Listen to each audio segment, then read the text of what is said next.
En esta última parte del curso haremos referencia a los objetivos metabólicos, tratamiento de la diabetes y tratamiento de los factores de riesgo cardiovascular.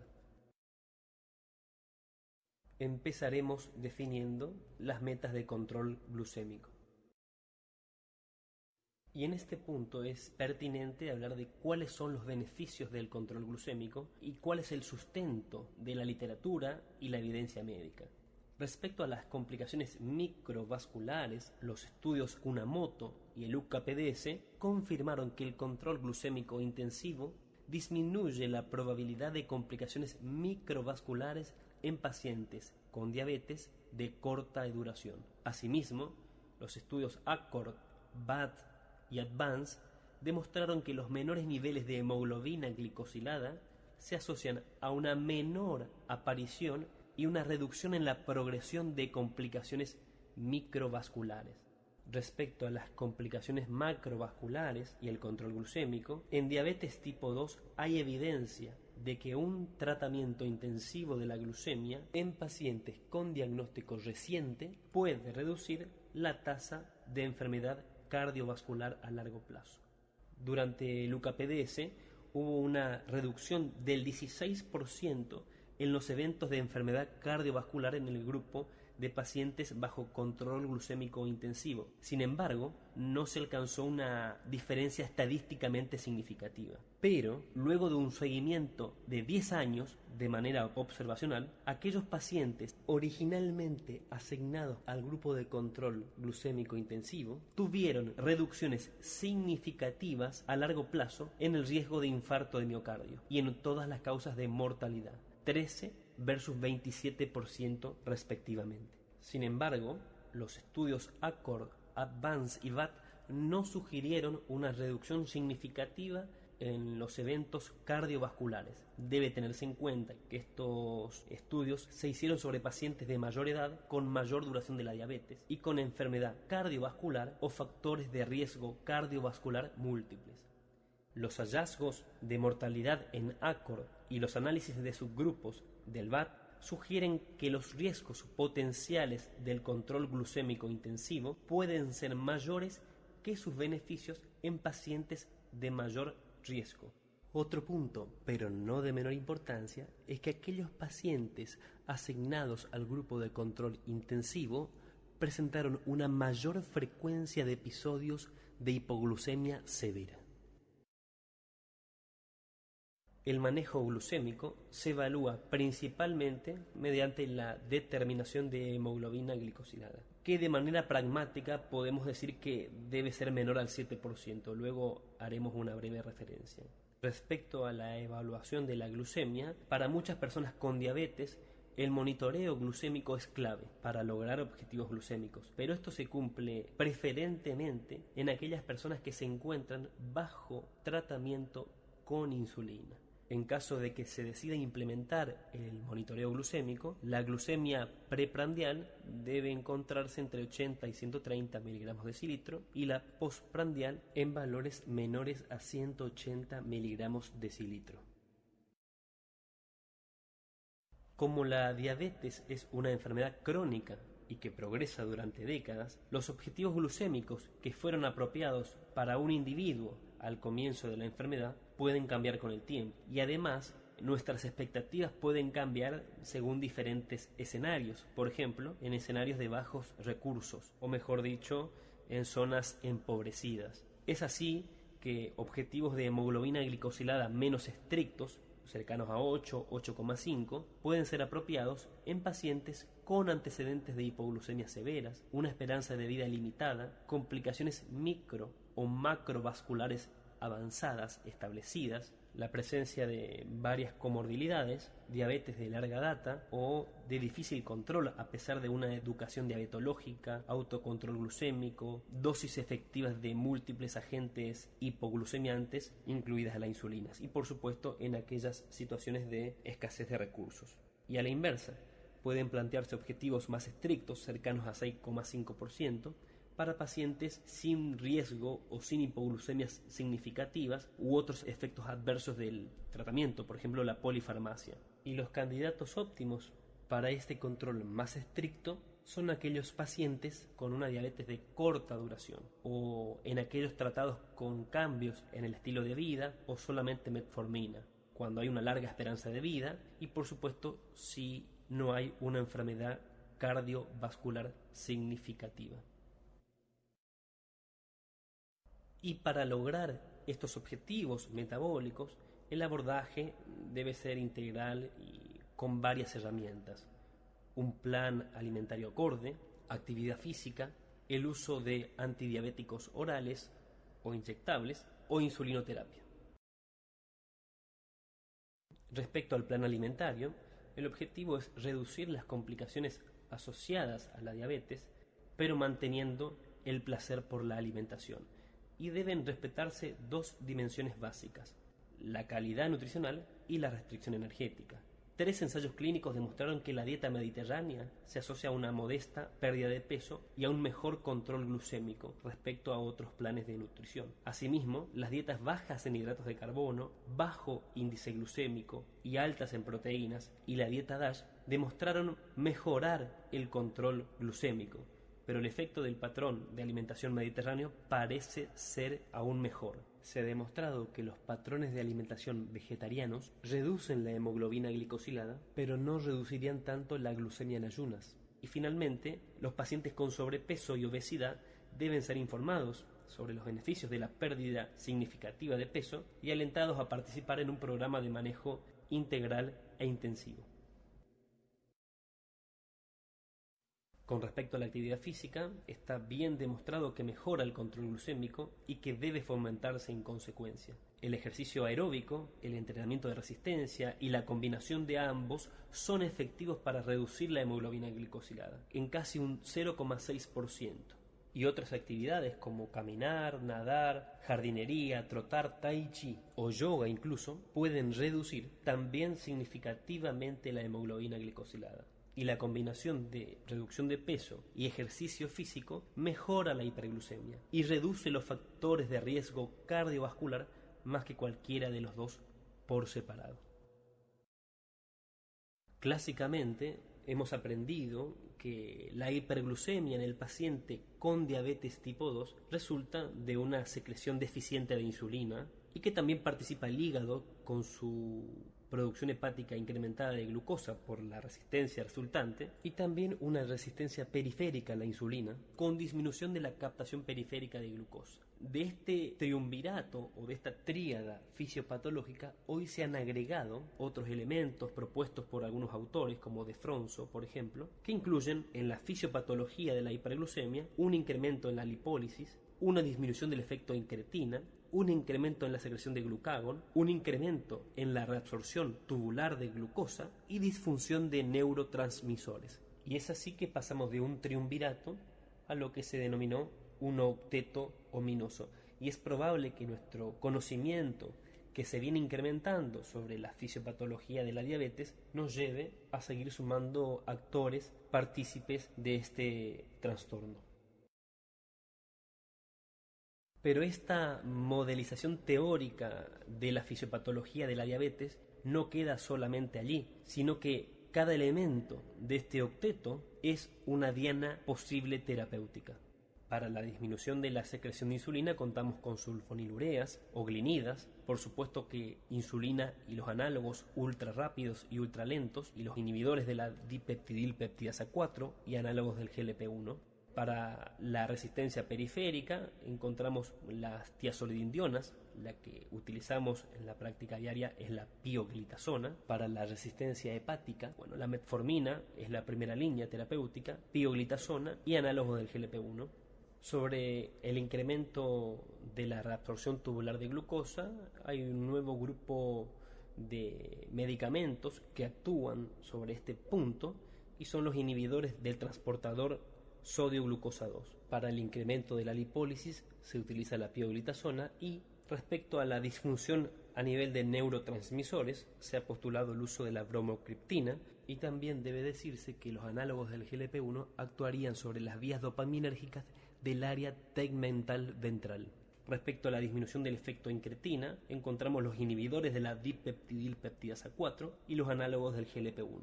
Y respecto al incremento de la secreción de glucagón, los análogos del GLP-1 contrarrestarían este trastorno fisiopatológico.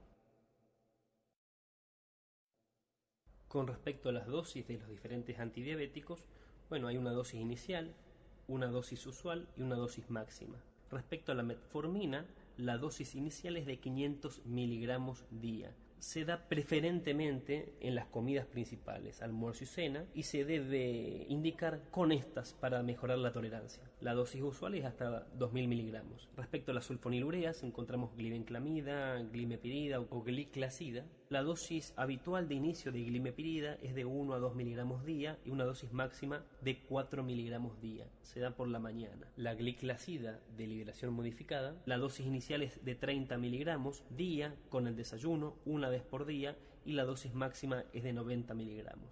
Respecto a la pioglitazona, la dosis inicial se encuentra entre 15 y 30 miligramos día. Para vildagliptina, sitagliptina, linagliptina, saxagliptina existe una sola dosis, es decir, la dosis óptima. 100 miligramos para vildagliptina, 100 miligramos para sitagliptina, 5 para linagliptina y 5 para saxagliptina. Respecto a los inhibidores del transportador de sodio glucosa 2, hay 3 opciones en el mercado. Dapagliflozina, la dosis inicial es de 10 miligramos día y es la dosis usual y máxima.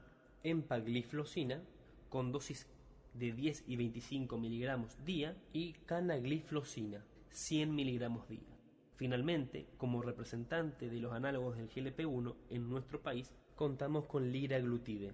La dosis inicial es de 0,6 miligramos día, que se va titulando hasta una dosis máxima de 1,8 miligramos día. Debe recordarse que este medicamento se aplica con inyección subcutánea.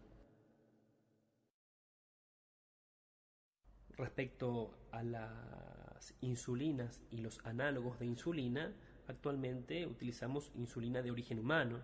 La tecnología recombinante del ADN ha permitido disponer de insulina de una manera más fácil y económica. Y estas tecnologías también se han aplicado para crear análogos de insulina, modificando la molécula de insulina.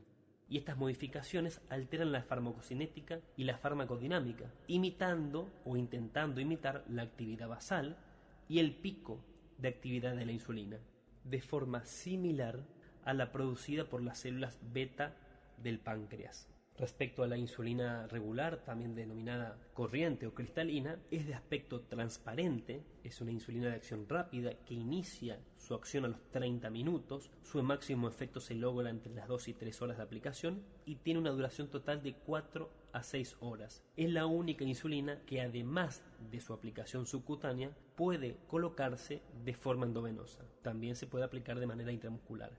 La aplicación habitualmente es 30 minutos antes de ingerir alimentos. Y respecto a los análogos ultra rápidos de insulina, encontramos lispro, aspártica y glulicina.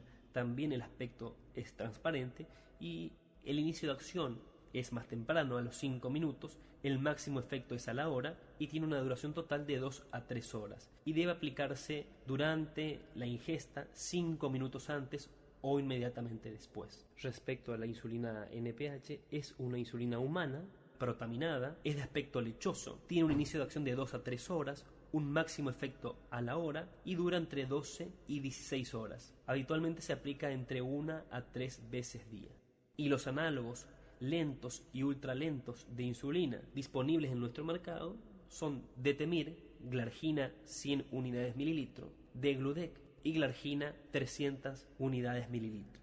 Todas tienen un aspecto transparente, un máximo efecto que es casi ausente y una duración que va desde las 12 horas para Detemir a 42 horas para glargina 300 o Degludec. En el caso de insulina Detemir se puede aplicar 1 o 2 veces en el día y para el resto, glargina 100, glargina 300 o Degludec, la forma convencional de aplicación y la que está recomendada es de 1 vez al día. Para los pacientes con diabetes tipo 2 y enfermedad renal crónica, la selección de agentes específicos depende, por supuesto, de la comorbilidad y del estadio de la enfermedad renal crónica. Y para esto debemos tener en cuenta la tasa de filtrado glomerular. Respecto a metformina, podemos utilizarla casi sin problemas en aquellos pacientes con una tasa de filtrado mayor a 30 mililitros minuto.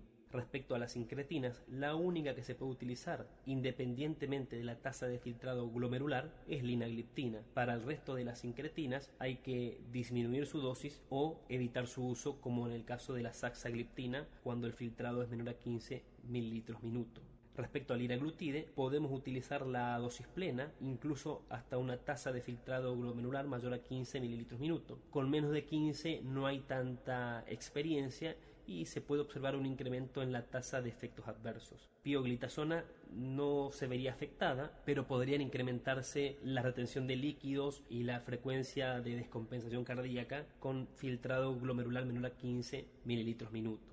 En el caso de las sulfonilureas, la glibenclamida debería evitarse, y en el caso de gliclazida y glimepirida podemos usar dosis plena con filtrados mayores a 30 mililitros minuto y reducciones posteriores en caso entre 15 y 30 mililitros minuto.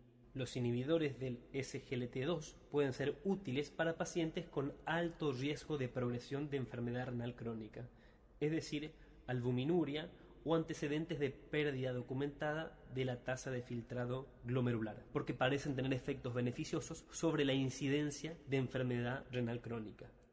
Empagliflozina y canagliflozina son las únicas que se encuentran aprobadas por la FDA para su uso en aquellos casos de una tasa de filtrado mayor a 45 mililitros minuto, aunque los ensayos fundacionales incluyeron pacientes con tasas de aclaramiento superiores a 30 mililitros minuto. Por otra parte, dapagliflozina solo está aprobada cuando la tasa de filtrado glomerular es mayor a 60 mililitros minuto.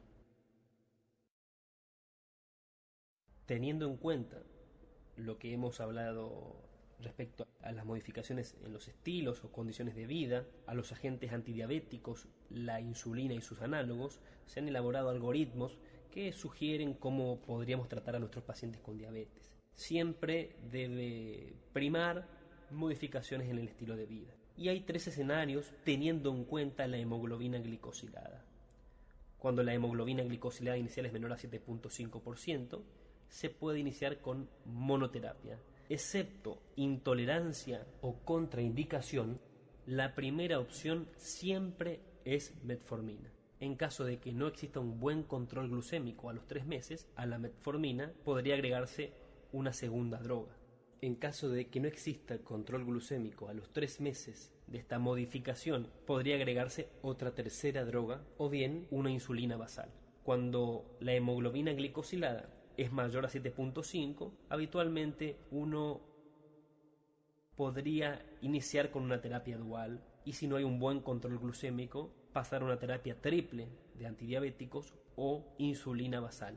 Cuando estamos ante un paciente con una hemoglobina glicosilada inicial mayor a 9, lo que debemos evaluar es la presencia de síntomas de descompensación glucémica, es decir, poliuria, polidipsia, pérdida de peso, polifagia. En caso de que no haya síntomas, se inicia una terapia dual que puede ser metformina con alguna de estas opciones o terapia triple. En caso de que existan estos síntomas, estamos ante una situación de insulinopenia en donde podríamos o deberíamos utilizar inicialmente un antidiabético junto a una insulina basal.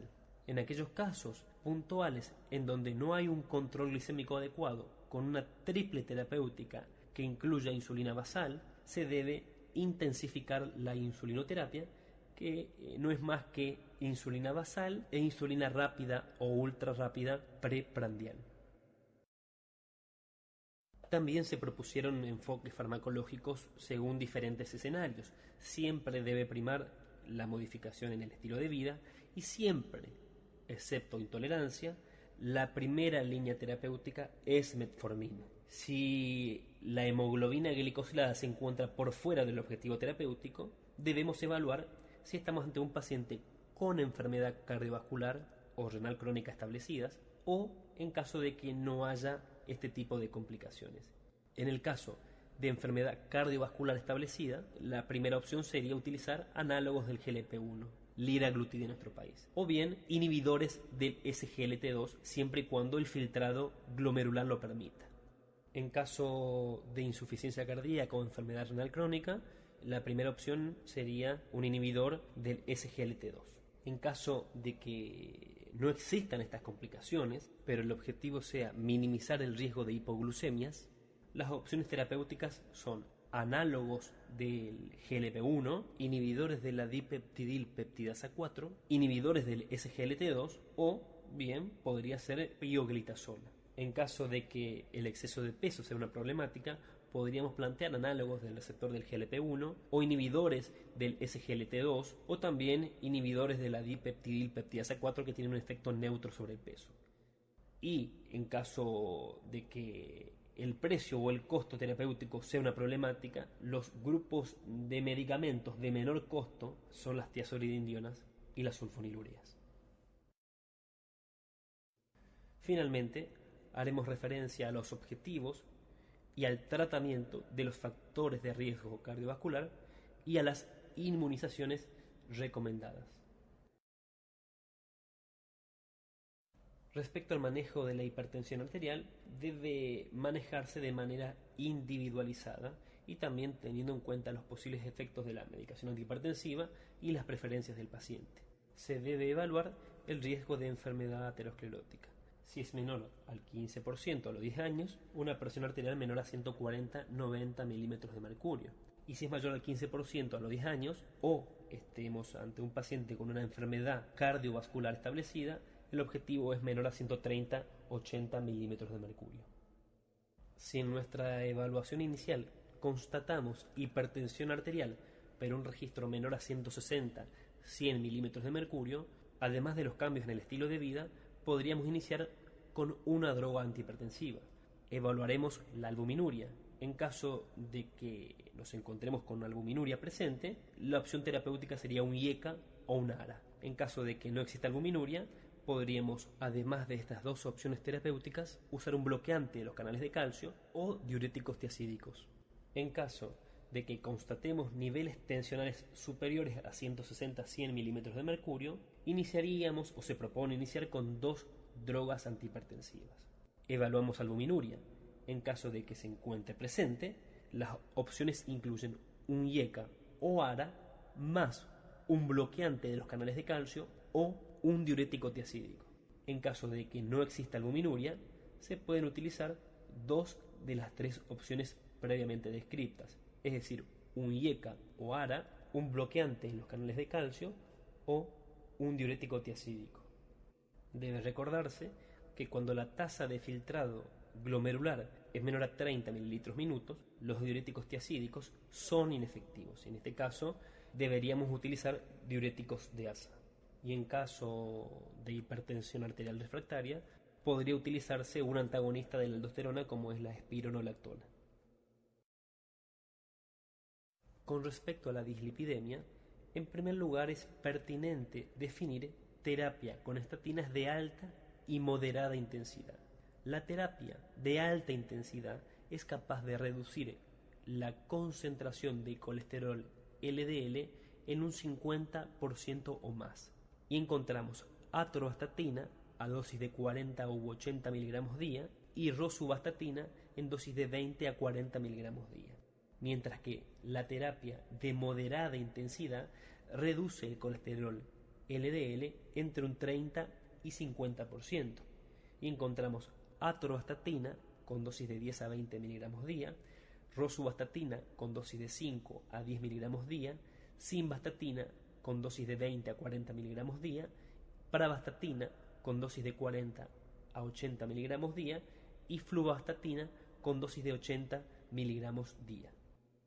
En los pacientes con diabetes debemos evaluar los niveles de colesterol LDL y hay dos escenarios. Pacientes sin enfermedad cardiovascular establecida, el objetivo es menor a 100 miligramos de decilitro y utilizamos estatinas de moderada intensidad. En caso de que estemos ante un paciente con una enfermedad cardiovascular establecida o un riesgo cardiovascular mayor a 20% a los 10 años, se propone una concentración de colesterol LDL menor a 70 miligramos de decilitro e inicialmente utilizaremos estatinas de alta intensidad. Respecto a la hipertrigliceridemia, debe abordarse con cambios en la dieta y el estilo de vida, incluida pérdida de peso y la abstinencia al alcohol. En caso de que estemos ante un paciente con una hipertrigliceridemia severa, es decir, niveles superiores a 500 miligramos decilitro, podría justificarse la terapia farmacológica con derivados del ácido fíbrico para reducir el riesgo de pancreatitis aguda. En general, se recomienda que los valores de triglicéridos en pacientes con diabetes sean menores a 200 miligramos decilitro.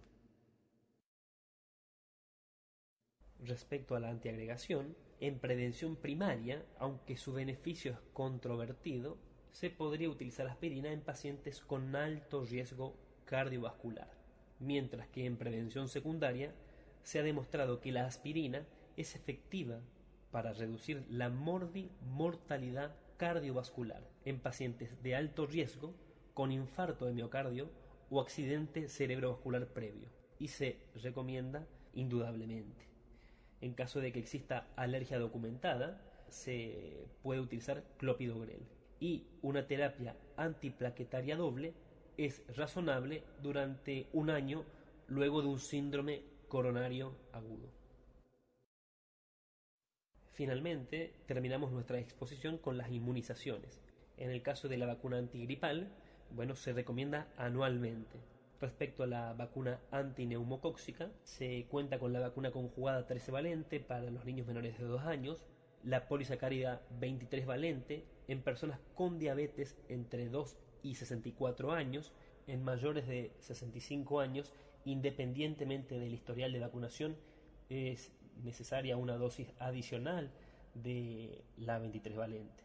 Respecto a la hepatitis B, en adultos no vacunados entre 18 y 59 años, y considerar la administración de 3 dosis en adultos diabéticos no vacunados mayores de 60 años. Muchas gracias por su atención.